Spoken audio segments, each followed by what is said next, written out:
Test. Okay. Can everyone hear me? Okay. Good afternoon. Welcome, everyone, to our session on customer retention in a cloud business. My name is Bill Tatton, and I'm part of the Dynamics Customer Lifecycle Management team, which is in Doug Kennedy's organization. And I'm going to be joined in the presentation by Terrence, who many of you probably already know. Terrence Abrahams, he's in charge of CRM partner programs, as well as two great CRM online partners we have, PowerObjects, Jim Sheehan, as well as Roger Collins from the CRM business. And it's interesting, just to start off, I thought it was interesting when I took a look through our session catalog for all of WPC. I ran a search on the word retain, and only 2 sessions came up. And they were both from Dynamics. It was this one and another one for CRM in the financial sector, how to retain customers, but it wasn't cloud specific. And then I put retention in as well, and another one popped up, but it was about HR, it was about retaining people. I just thought it was interesting because retention is such an important piece, but it does make sense, right? Because we're 3 years into our shift towards the cloud. Steve Ballmer made his famous declaration at the University of Washington about being all in, and we've fully pivoted the company. That's really on display this week. But we naturally were focusing on customer acquisition, and which is great. You know, we need to get good at that. But retention is equally as important in the equation of a successful business, and that's really what I want you to take away from this. What's in it for you in this presentation is that retention is everything, and retention is going to help you transform a business and build a business that is more valuable over time. So, I need to give me a second. I forgot the clicker.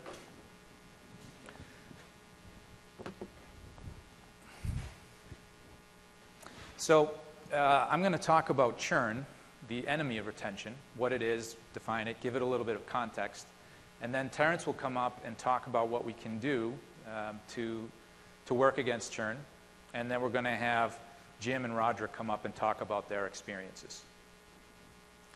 So churn, what is it? It's a term that has been around in business for a long time. I came from the financial world prior to entering the tech business, and so I still have ingrained in my mind that churn is about unethical stockbrokers that are taking their mom and pop book and churning it for commissions. But churn is applicable in many businesses, but I looked for a definition that I thought would really hit home for the presentation. I found this one, and it's the situation in which customers stop buying the particular products or services of a company, especially to buy from a competitor. Just thought it really hit home. And the interesting thing about the whole cloud phenomenon is, like, this is a problem for any business, but the cloud is making it much easier for customers to stop buying from you. And so as we move to the cloud business, keeping them is going to be the key piece of the puzzle here. So to explain this a little bit more, give a little more context, I'm using 2 slides from a great book that I highly recommend called Consumption Economics. The authors gave us permission to use these 2 visuals, and I think they really explain well the phenomenon that the cloud, like the impact that the cloud is having on our business model. So I'll walk you through it.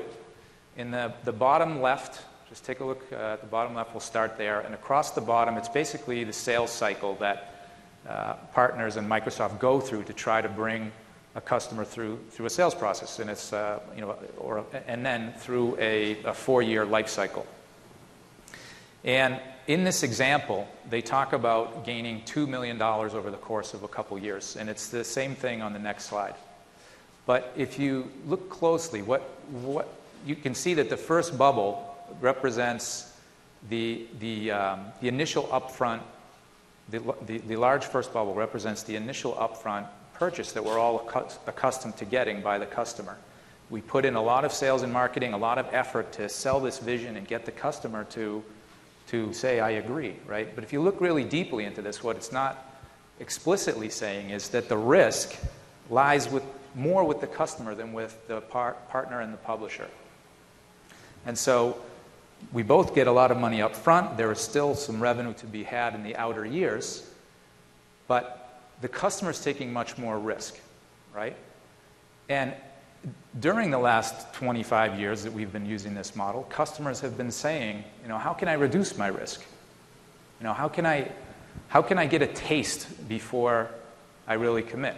It made me think of when you go into or good wine stores or even into restaurants now, there's a machine where they can give you a few milliliters of wine so you can taste, right? And it's a great idea if you're looking to buy a really expensive bottle of wine. Would I pay $100 to try it to be sure that I was really going to want to buy this great bottle of wine? Yeah, I do it all the time. So customers have been looking for this opportunity as well, and that's what the cloud is providing them. So how does the new phenomenon affect the overall life cycle? So what's happening is customers are able to taste, essentially. There's the bubble here up front. It's still fairly large, but it says $0 up front for a product. But essentially, customers can get a taste of the product, still get some professional services from you, but then what it means is, if you look to the right, you have to start winning the customer through microtransactions. You have to sell to them over and over and over and over again. This pot of gold up front, which we're accustomed to, is going away. And the cloud is giving the customer this power. The balance of power is shifting. And this is the reality. This is the inconvenient truth of our business right now. So what it means, essentially, is businesses are going to have to change to adjust to this reality. Now I want to put in a little bit more context, how it would impact your business. And it has to do with how much time it will take, how long you have to have a customer in this new cloud environment to break even or to reach parity. So you still have significant upfront sales and marketing costs, but then you're going to get them on a service, be paid monthly, and you have to keep them with zero attrition. If you don't lose a single customer, it's 18 months before you break even and 36 months before you reach parity to what you're accustomed to in the traditional business. But zero is like non-existent. Best in class is 5%. 5%, you need 40 months, 3.5 years to reach parity versus what you're accustomed to. And so if you look, as the numbers go down, as the churn rates go higher on the left-hand side, you can see that it gets longer time to break even or reach parity. But I also want to introduce another concept about what the higher numbers mean. It's a measurement of how good or not, or how bad you are at doing retention. If you have churn rates at 35, 40%, you stink at it, or you don't have anything behind it to help prevent customers from going away, from defecting. So it's not just a measure of time, it's a measure of quality. But there's good news in this for CRM Online, because once you get past the crucial first 3 to 6 months, it does get a lot easier in those outer months. If you get them in and you do the right things, set yourself up the right way, and you get some stickiness, it's a lot easier to keep them there for the time that you need to reach that parity. I was talking to a friend from Spain that was in the telecom business for a number of years, and you can imagine churn in that business. It's so easy to switch. A new model phone comes out, and you're only in for a year or two. I mean, that's much tougher. So there's a silver lining in this churn world for CRM. So I want to switch to retention. As I mentioned, retention is everything. So it's the activity or activities that a selling organization undertakes in order to prevent customer defections. And retention is everything. And the reason for this, if I got a chance to read the IDC doc that Satya mentioned in his keynote, his opening keynote, and cloud companies are growing at 2.4 times traditional businesses, 1.6 times greater gross margin, 1.3 times greater revenue per employee. But it's really about the valuations. This is the thing that really hits home. A traditional VAR today, I talked to some guys here at WPC who are looking at companies for acquisition, and we're talking about 3 times EBITDA for these non-cloud partners, the traditional business. Whereas he said, if I saw a cloud business that was equally good at acquisition and retention, we're talking about 6 times annual sales. So the delta between these two valuations is huge. So, you know, if you're here to try to build a sustainable business or perhaps exit out of it at some point, I mean, these are things that you have to have in place. But the good news about this is that, you know, as you transition to the business, it's not just a threat from the cloud, et cetera. Because these valuations are there, it's actually an opportunity. And, you know, that's what we both want to, Terrence and I want you to come away from this, is it's an opportunity. If you do the right things and you set up yourself for success, you can have even more success than you did in the past. And you can maintain that profitability or even get it to where, beyond where it was before. So with that, I will pass it over to Terrence. Thanks, Bill. Wow. I have a very loud voice, apparently. So as Bill was saying, the retention can kind of be seen as one of 2 things. One can be, it is either a profitability strategy or it's a risk mitigation strategy. If we want to kind of take it around a profitability strategy, these are the 3 pillars we think we should, as an organization, as a virtual organization, really focus on. In no particular order, because they cross-pollinate each other. Organizational shift. We really have to be able to organize our businesses to focus on the customer. The next one is around making sure that we remain profitable as we go through that transition. Bill's slide that he just put up shows a bit of a dip, and we do expect that a lot of partners will go through a dip. But how do we make sure that that dip is minimized as much as possible? And then at the same time, as Bill said, how do we make sure that that hockey stick on the back end actually comes to fruition? And the last one, which is probably the key to how we see this happening, is an attached strategy, or something we're trying to talk around, which is a curator strategy. Part of this work, which we've done, is based in the profitability guide, which we are about to release a new version of. And it's taken a lot of the learnings that we've seen partners actually go through in the last couple of years, as well as some of the learnings that we as Microsoft are going through. So if you want to go deeper into each one of these, today pretty much most organizations look a little bit like this. There are marketing people, there's sales, there's implementation, and there's some element of support. And each of those people have this handoff of the customer, and each one of them kind of have that specific function. What we need to do, which I would imagine most of you guys are moving towards, is this element around the customer success manager, someone who really owns that customer from life to end. Most people kind of understand that. Most people have that kind of evolution. But really, at the end of the day, what it means is everyone in your organization is a customer advocate. Everybody needs to go along and make sure that that customer is retained, every opportunity is taken advantage of. And as Bill kind of said on that slide, there's all these microtransactions, or essentially these transactions that occur in a point in time. At the same time, there's this marketing focus. We need to kind of be able to make sure that our connection with those customers remain intact. It's not just hey, I sat in the SMB session this morning where we sold someone 6 months ago or 6 years ago, and now I kind of come back to them 6 years later and say, hey, do you want to buy a new version of Office, or do you want to buy a new version of Dynamics? We need to have that constant contact with these people. And there's a lot of tools. Microsoft has acquired some, and they should be in CRM themselves shortly, to be able to maintain that element of contact with the customer. Marketing focus, support focus, and then obviously that customer success manager, building that into your guys' organizations.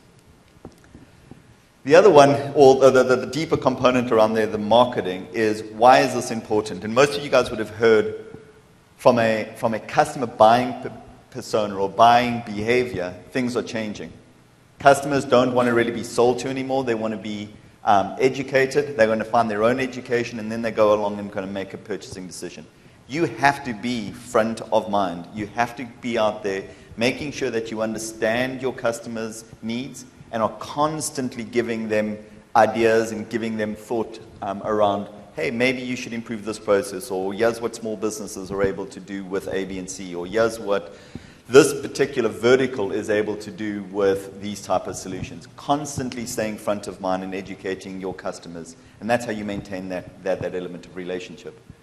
And then on the pre-sales and post-sales, that line really blurs because you're in a constant state of sale, constant state of being able to provide value to that customer. Satya, I think, said it as well, where we need to elevate our services and really provide that higher level of services to our customer. The next one, looking at the profitability. This is the same slide, obviously, Bill used. And those 4 points that are on the right-hand side are the most important. Some of the IDC session, there's an IDC session, or there's a profitability session that is based on an IDC white paper. I don't know if it's the same one that Satya and Bill referenced. But what it does is it essentially says you need to manage your on-prem revenue. Now, for those of you guys who have on-prem revenue, that's a good thing to do. If you don't have an on-prem business, it's obviously not one of the options you have. But really make sure that that red line is managed down steadily. That's probably the biggest component around all of this. I spent a lot of time in the US in the field, and a lot of the partners kind of looked at that and going, man, this thing's going to hit me tomorrow and I'm going to be dead in the water tomorrow. There is a long tail.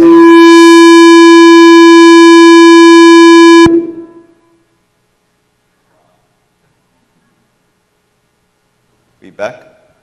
There's a really long tail of that revenue to be able to essentially constantly be able to bring to the table.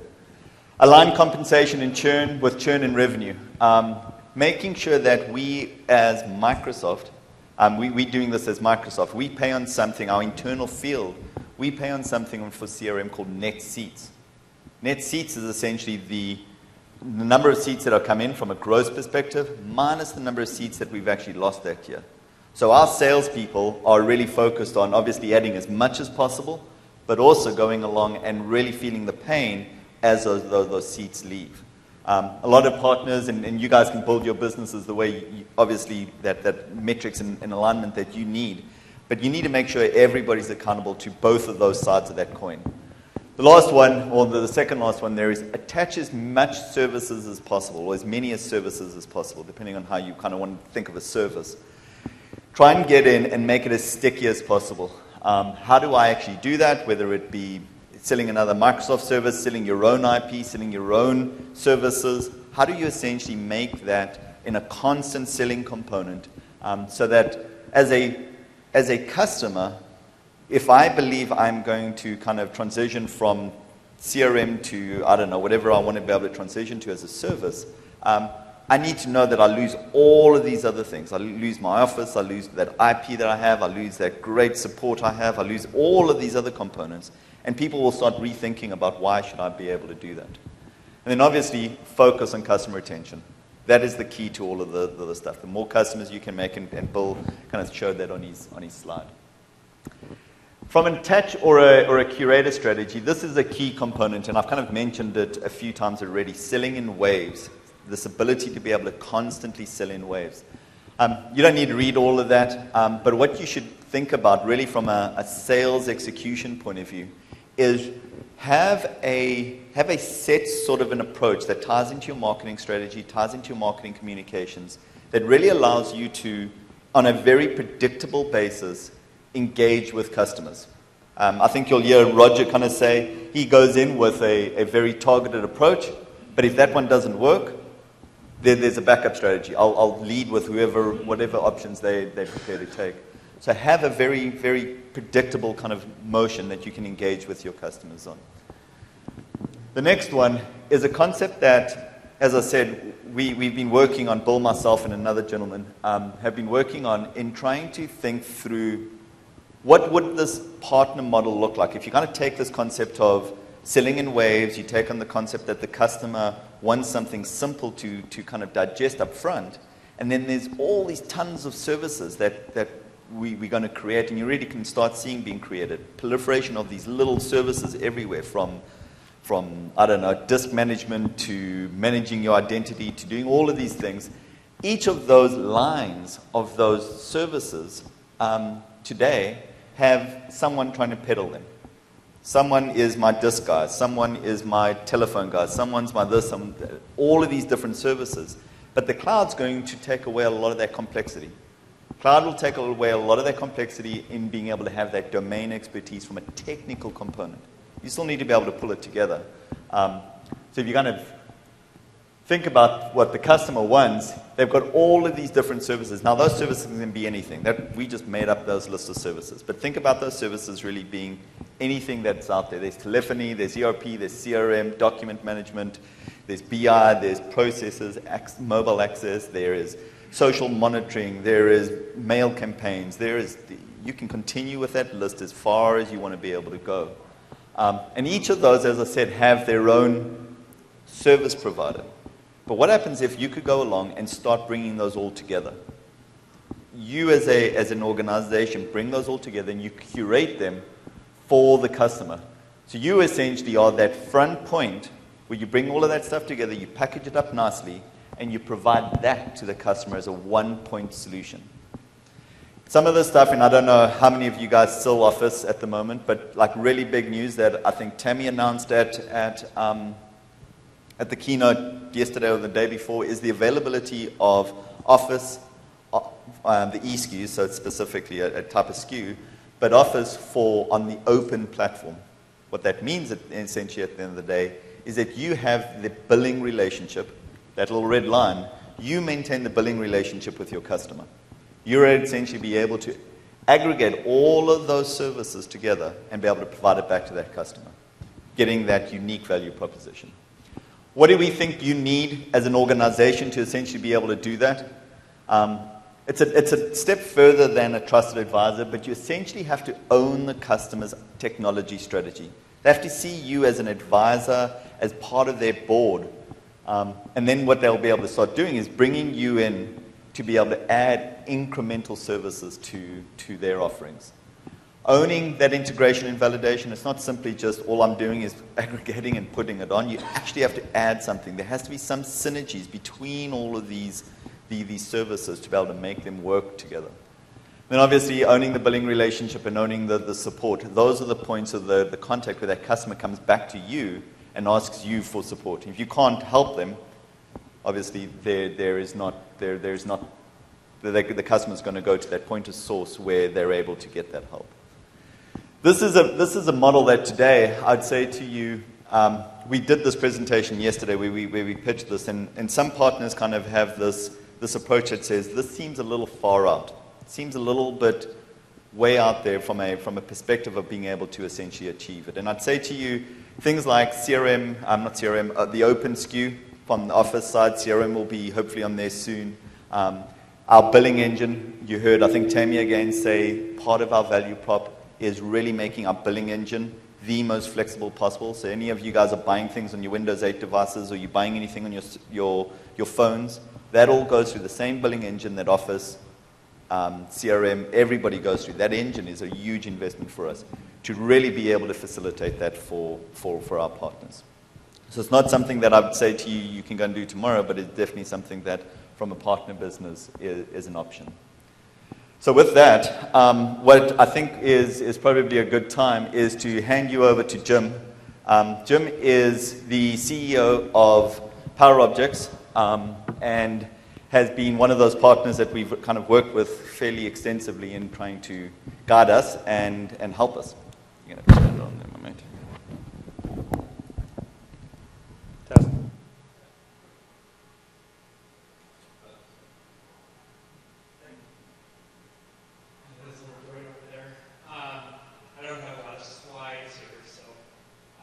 Basically what I wanted to talk to, or what they asked me to talk a little bit about today is churn management. Just to give you a little background on Power Objects, we are a 100% focused Microsoft Dynamics CRM shop.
but it's a drastic change in the model if you're out there running a professional services organization. A lot of you have come up through the ERP channel or custom app dev or a bunch of other business models, but it's all been based around a project. We're managing a utilization and we're billing on an hourly basis, and that's how we run our business. We look at our utilizations, we look at our staffing, we look at the backlog. We're constantly just trying to tweak that engine. It's a feast or famine business. You've all experienced it. You're either running at 95% utilization, there's a ton drop into the bottom line, or we're sitting at 50%, everyone's hitting the bench, and you're like, how are we going to sell the next project? So it's this constant wave business. It's a tough model. Power Success was really developed to try to do two things. One, solve that problem, but two, line up how we're delivering services with how this new generation of customers really wanting to buy. If you looked at all the publishers, not just Microsoft, but Microsoft in general is what we're talking about, they started going to subscription-based software. So they're selling things in microtransactions, doing it monthly by user. So our customers started coming to us and saying, that's what we would like to buy services. We're not going to pay $44 a month for the software and paying $25,000 to implement it. So we had to step back and really look at how we were going to do it. So we've set up a system where we do services as a subscription, and it's exactly what Bill talked about. We ran the financial models, we looked at it. I don't break even for 18 months. I'm transferring all the risk onto us. I'm taking it off the customer. There's a mind shift that has to happen. There's some risks that we have to take. But I believe in a certain segment of our industry, it has to happen. So we're aligning with how we want to buy. Customer success becomes our new KPI, where the number I used to live by is utilization. Every morning I would get my team utilization reports and look at it and analyze it. Now it all comes back in our surveying tools of what the customer success is. Because if I don't keep that customer month after month after month after month, especially the past 18 months, I've lost money. So we line up our comp plans, we line up all the consultants that work on this team, and everybody's just thinking about customer success. They no longer have utilization targets, they don't have anything like that. It's all around customer retention. So it's a bit of a mind shift. And then I talked about that a little bit, but be prepared to take on some of the risk. As Terrence mentioned, it's not you've got this strategic time and material business one day and you switch everything overnight. This has been a gradual shift for us. This team is growing as the other team is not growing as fast. So it's proved itself out over the last couple of years. This is how people in certain segments and it's interesting because we do find it moving up into CTM and EPG, and there are people that are saying, no, we no longer want to do project-based work. We want to have you manage success, this implementation, and take it forward. So a little bit about Power Success, a little bit about the 4 pillars, a little bit about Power Objects, and I'm going to turn it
is really obvious stuff, right? So the sales CRM Online has had 2 updates a year.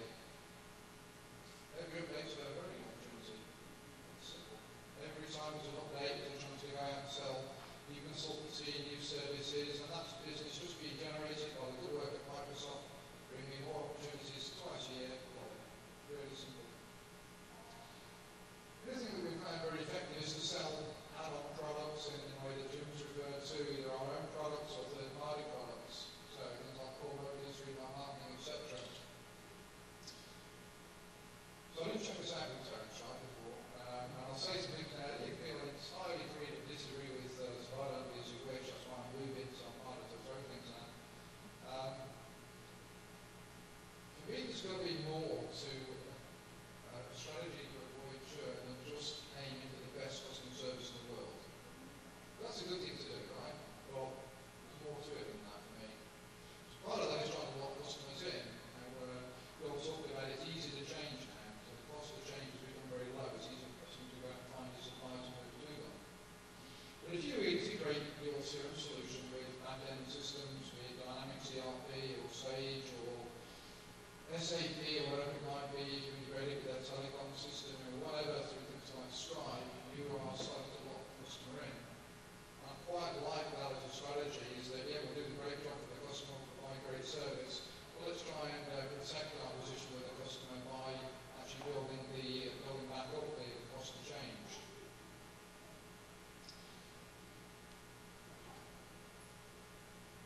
I'd suggest that actually driving churn down to that kind of low 5%, that's really easy. It's difficult to do that many money, right? Because you can throw an infinite amount of resource at it, and look after the customers to an extent they've never experienced before. They will absolutely love your company, they'll love CRM, but now your costs have gone up infinitely as well, and not paying any more for it is quite so much fun. So the trick for me is, how do you make happy cost less? That's really what our strategy is around. How do we make customers be really pleased with what their experience is with us and with the product, and we do that in a way which we can scale and drive up service, but drive down the cost of delivering that service. In trying to answer that kind of conundrum, it's really made us look at every part of our business. So it's affecting our sales. Very objective about how do we look at sales, are they volume or are they depth, and what plans do we put in place for managing those different kinds of engagements. And that's had to be very programmatic for us to be able to scale.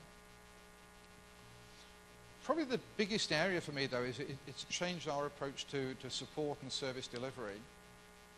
I actually raised quite a fundamental question. What does support mean if you're in an online world? So roll the clock back 4 years, and support meant we look after your servers. You got a problem, we go fix it. Very traditional support model.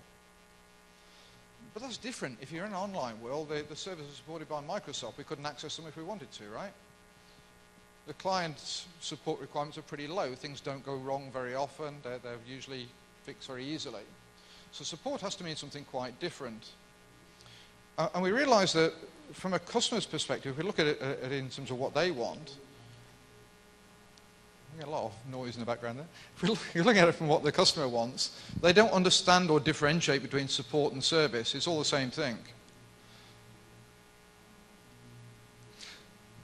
So I think Terence mentioned early on about this idea that you get lots of little micro projects during the course of an engagement with a customer, and that's very much our experience. And I plan to come up here and talk about a snowball strategy, right? So you get a snowball, you roll it in the snow, and it gets bigger and bigger and bigger.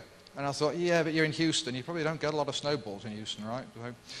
So take my word for it. If you get a snowball, you roll it in the snow, it gets bigger and bigger. And that's our experience with selling CRM Online. We get a deal, we'll be very, very happy to take small deals or big deals because we know that there's going to be repeat business from it. So trying to drive out that repeat business, we've devised things like a points plan.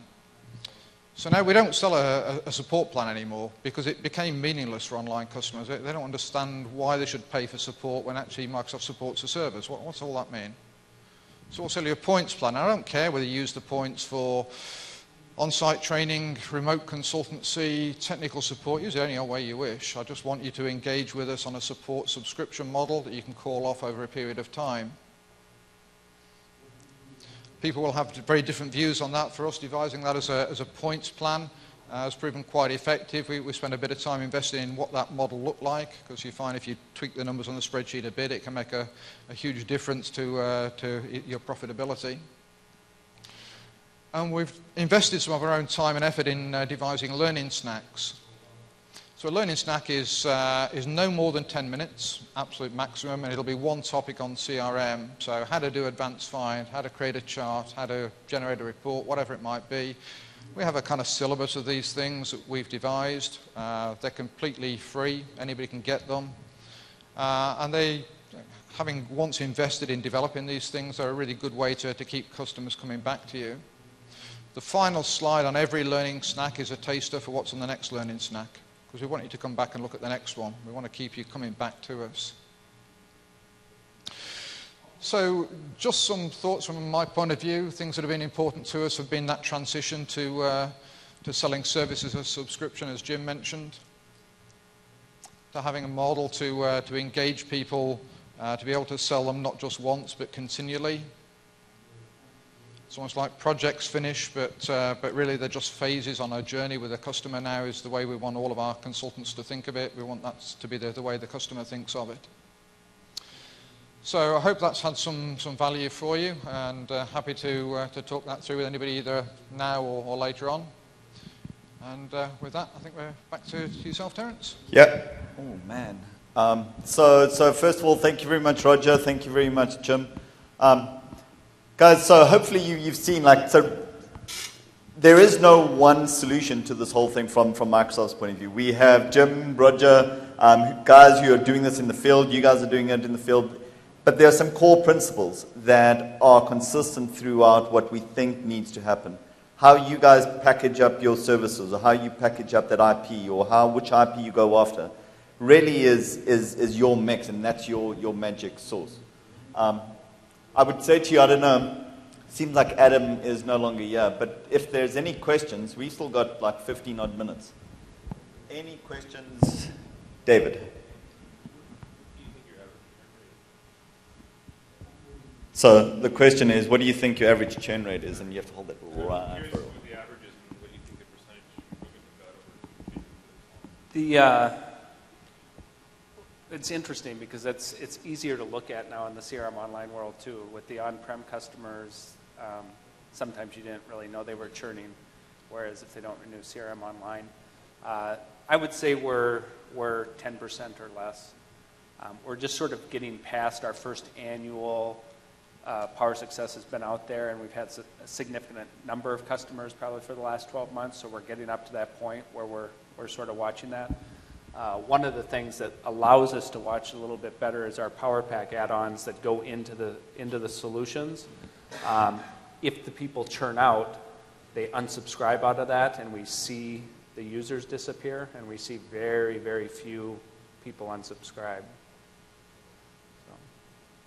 I'm not sure what the average is, but So Just curious if you're actively trying to reduce churn. yeah, well, the whole business model is around reducing churn. I mean, we keep adding existing customer reps, so more on the strategic side of it. As our customer base keeps growing, we're putting in different strategies on that. How do we manage these upgrade processes? How do we manage driving these educational or the incremental add-ons? How do we go farther into the Microsoft stack, whether it be Office 365? So it's Have you done a profitability analysis that equates that percentage churn rate to have not looked at it. The question was, have they done the profitability analysis? Because I think the average is, Terrence, about, what, 25% across CRM Online? It's hopefully a little lower than that, but it's very high in certain segments, and it's very high when there's no partner attached to it. Yeah, it's so my like- question is there, for every so many points in drop in churn, is there an increase in profit of X number of points? Have you seen that kind of analysis? No, we haven't looked at that. I do know the profitability of the success model and where our break-even points are there based comparing it to the time and material model. That's what I was sort of looking at as I built that model. This is where you got that 18 months factor from having so many seats. Yep. Takes 324 seats on Power Success to be a 72% utilized consultant. If you ratchet that up to 400 or 500 seats that they manage, the profitability on that kind of business model goes through the roof.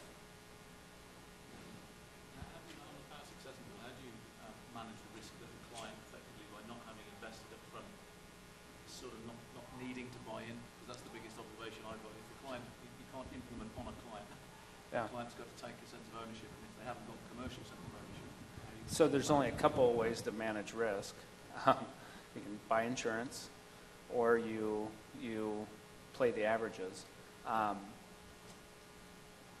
Some people will say sign longer term contracts, do 12, 24, 36-month contracts, do large initiation fees up front. We blend a little bit of that. We typically go 12-month contracts with a little bit of an upfront initiation fee.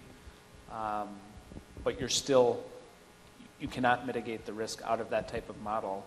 That's part of what you're doing. You're saying, I am going to take on that risk, and for that, I'm going to have you as a longer-term customer. do you sort of have effectively a capped number of days that you're going to allocate, given a number of seats? I mean, how do you decide how much effort you're going to put in before you realise this is a bad customer? You can't look at it like that. You have to say, how happy are they today?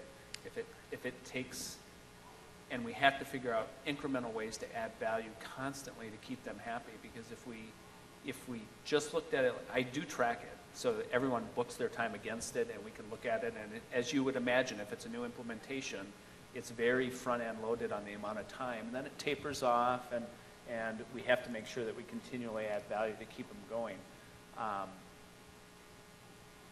So there is no way to totally mitigate that. It's just the way it happens. Now, people that step in with an implementation already and jump into Power Success, they had a horrendous implementation, or they don't have support, or something like that.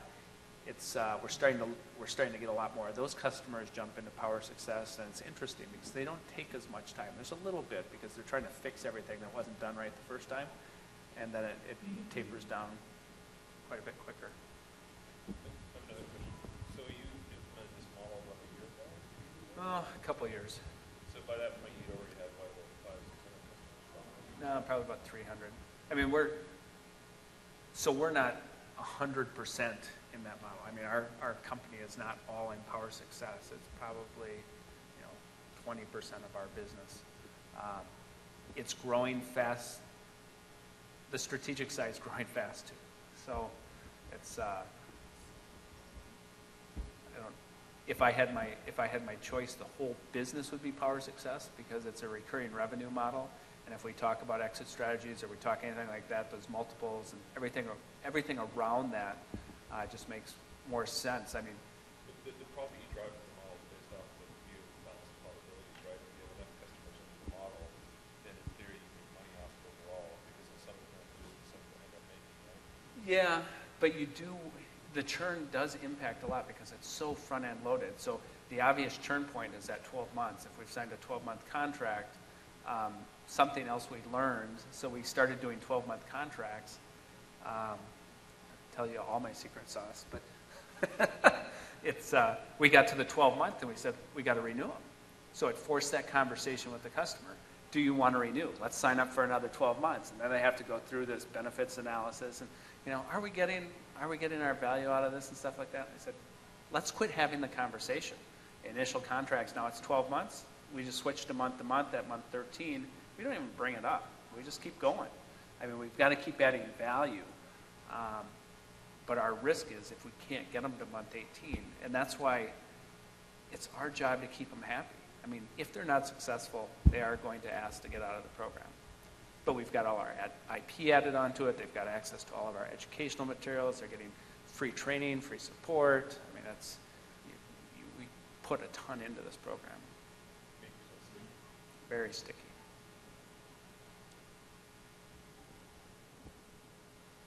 Any other questions, guys? Is it your new business to account for 20%? I'd have to look at the numbers, but yeah, I'd say. That's going for years? Say that. You said it'd be good for about 2 years? Yeah. How long did it take you for that kind of business to reach break-even? Well,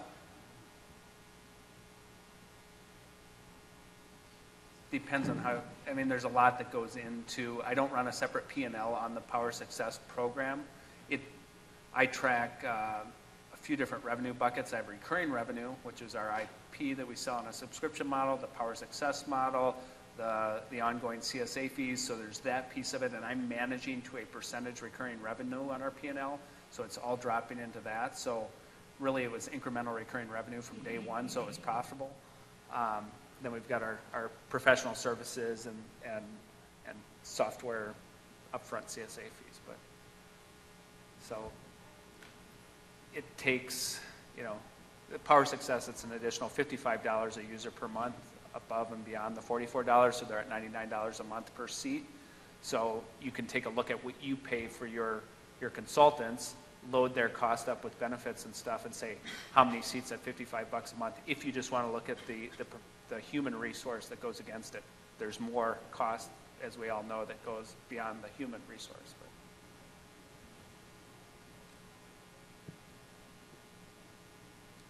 Anything else, guys? Cool. Thank you very much, Jim. Thank you very much, Roger. Yep. Thanks, Roger. Good stuff. Cool, guys.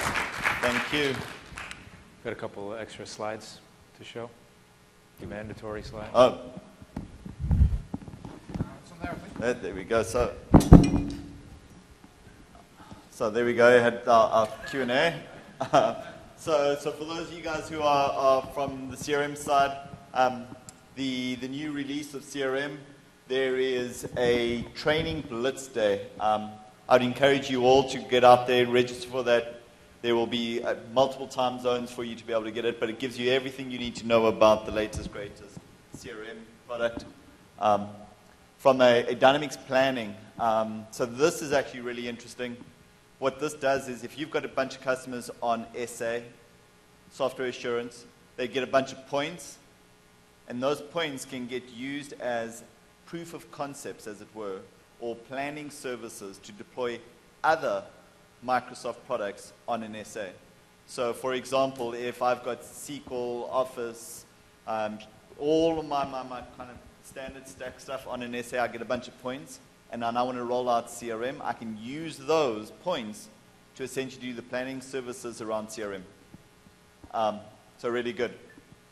And that is it. Thank you very much. Cheers, guys. Thanks, everybody. We've got a 4 o'clock.